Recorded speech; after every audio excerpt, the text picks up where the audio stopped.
Super exclusive news చూద్దాం. పేదల సొంతింటి కలను సాకారం చేస్తామన్న హామీ వేల కోట్ల రూపాయల భారీ కుంభకోణానికి దారితీసింది. వైఎస్ఆర్ కాంగ్రెస్ పార్టీ హయాంలో జగనన్న ఇళ్ల నిర్మాణం పేరుతో మాజీ ఎమ్మెల్యే తోపుదుర్తి సోదరులకు చెందిన రాంక్రీట్ సంస్థ సాగించిన అక్రమాల చిట్టా ఇప్పుడు ఒక్కొక్కటిగా బయటపడుతోంది. 45,000 ఇళ్ల కాంట్రాక్టుల పేరుతో లబ్ధిదారులకు తెలియకుండానే వారి ఖాతాల నుంచి వేల కోట్లు కొల్లగొట్టి ఇళ్లు నిర్మించకుండా మోసం చేసిన ఈ వ్యవహారంపై ప్రభుత్వం ఉక్కుపాదం మోపుతోంది. పులివెందులలో కేసు నమోదు కావడంతో తోపుదుర్తి సోదరుల అరెస్టుకు కౌంట్ డౌన్ మొదలైంది. పేదల కడుపు కొట్టిన ఈ స్కామ్లో సూత్రధారులతో పాటు వారికి సహకరించిన ప్రతి ఒక్కరిని చట్టం ముందు నిలబెట్టడం ఖాయమని స్పష్టమవుతోంది. ఇదే అంశానికి సంబంధించి పూర్తి డీటెయిల్స్ మా కరెస్పాండెంట్ సుధీర్ అందిస్తారు. సుధీర్.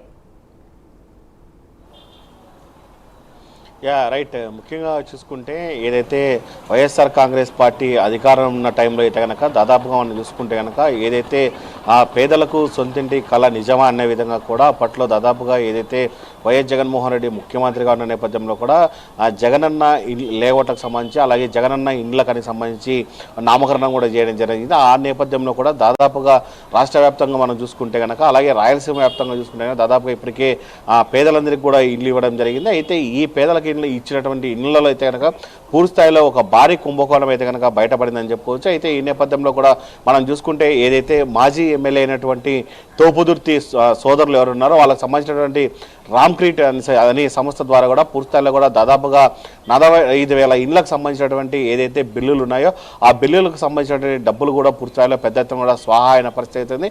అయితే ఈ నేపథ్యంలో దీనికి సంబంధించి ఇప్పుడు రాష్ట్ర ప్రభుత్వం దీన్ని అయితే కనుక సీరియస్గా తీసుకుంది. అయితే పేదలకు ఇచ్చినటువంటి ఇళ్లలో పూర్తిస్థాయిలో అక్రమాలు జరిగాయి. అలాగే ఈ అక్రమాల్లో ఎవరున్నారు ఏంటి అనే దానిపైన కూడా పూర్తిస్థాయిలో విచారణ చేపట్టాలని చెప్పి రాష్ట్ర ప్రభుత్వం అయితే కనుక ఉప్పుకాదం మోపిన పరిస్థితి అని చెప్పొచ్చు. అయితే ఈ నేపథ్యంలో మనం చూసుకుంటే కనుక ఏదైతే పులివెందుల పోలీస్ స్టేషన్లో దాదాపు 2 రోజుల క్రితం కూడా ఏదైతే దీనికి సంబంధించినటువంటి అధికారులు కూడా అక్కడ కంప్లైంట్ చేయడం జరిగింది. ఆ నేపథ్యంలో కూడా ఇప్పటికీ మనం చూసుకుంటే కనుక దీని మీద ఇప్పుడు ఈరోజు పోలీసులు అయితే కనుక కేసు నమోదు చేయడం జరిగింది. ముఖ్యంగా చూసుకుంటే కనుక దాదాపుగా 45,000 ఇళ్లకు సంబంధించినటువంటి ఏదైతే బిల్లులు ఉన్నాయో ఆ బిల్లులు స్వయంగా ఎవరైతే లబ్ధిదారులు ఉంటారో వాళ్ళ అకౌంట్ల నుంచి పూర్తి స్థాయిలో కూడా ఎవరైతే ఆ తోపుదుర్తి సోదరులు ఉన్నారో వాళ్ళందరూ కూడా పూర్తి స్థాయిలో కూడా డబ్బులు దోచుకున్న పరిస్థితి ఉంది. అయితే ఈ ఘటన వ్యవహారంలో దాదాపుగా ఈ ఘటనకు సంబంధించి అధికారులు ఎవరున్నారో అలాగే దీనికి సహకరించిన వాళ్ళు ఎవరున్నారు అలాగే దీనికి సంబంధించిన బ్యాంక్ అధికారులు ఎవరున్నారు అనే దానిపైన కూడా రాష్ట్ర ప్రభుత్వం అయితే సీరియస్ అయిన పరిస్థితి అయితే ఉంది. అయితే ముఖ్యంగా పేదలకు ఇండ్లు ఇచ్చి వాళ్ళని ఆదుకోవాల్సినటువంటి అప్పుడు ప్రభుత్వం